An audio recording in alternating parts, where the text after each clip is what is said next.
Okay, this is our video demonstration of the Cascade Microtech MPS150. This is being, we're supplying two Cascade probes holders, and I just want to show you that there's a lever back here. You can remove that. Take that off. Release that, and then you can remove it. It's magnetic. And once you lock it in place like that, it won't move. You do have left and right movement, up and down, and forward and back. And then we do have the same thing on the other side here. It's locked in place. You see we can move left and right, up and down. All the movement is smooth and working. So that's our probe station. Right now I have a 5-inch wafer on the chuck. It's being held down by vacuum. Your vacuum switch to hold it is here. It says chuck on off.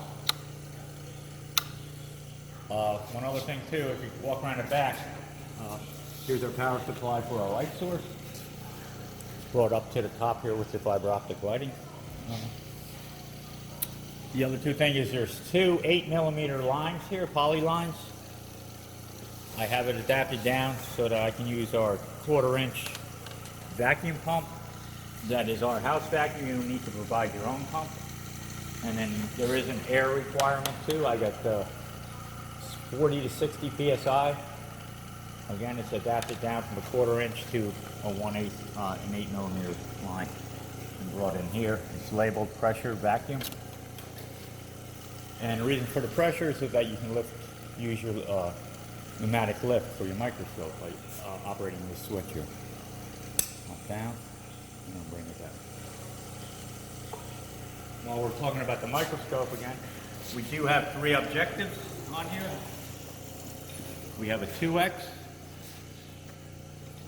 10x, and a 20x.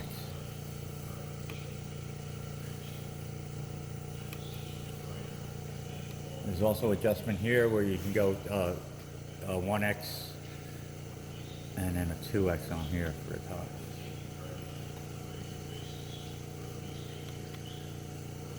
So this is the PSM-1000 microscope. And you can see to focus it, you'll move your course is with the large knob here. And then you have fine movement here. Also with the microscope, you can move the microscope in place, move it around the chuck, left and right, and then when you want to lock it in, you go ahead and tighten the screw up here, forward and back, and then you can tighten it up here. We also have a flattened lift, so it'll remove the probes up off the wafer when you go to move it. It's just a very slight movement, but you can see it moves up and down. Finally, we'll talk about the chuck. There's a release lever here. You can see it's locked in place, but in order to bring it out, well, first thing I'm going to do is I'm going to drop it down. So this is your up and down. And while we're here, you do have a theta adjust to get it aligned properly. You can adjust the heights of the up and down by using these 2 knobs.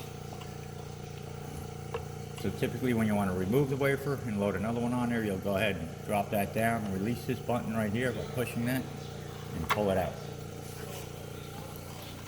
You can then bring your stage all the way out this way. Turn the vacuum off. I'm just going to use my hands for the video demonstration, but you'll take your wafer off and go ahead and put it back on. Here's a good, take a good look at the chuck. The vacuum's coming up through the center here. So you go ahead and put your next wafer on, turn the vacuum on, push the stage back in. It takes a little effort to get it to lock. And then you can go ahead, bring it to the center, and you do your theta adjustment, and then lock it in place. There's locks on these knobs here too. And you make sure your stage is down. Flattens down. That's our demonstration of our MPS150.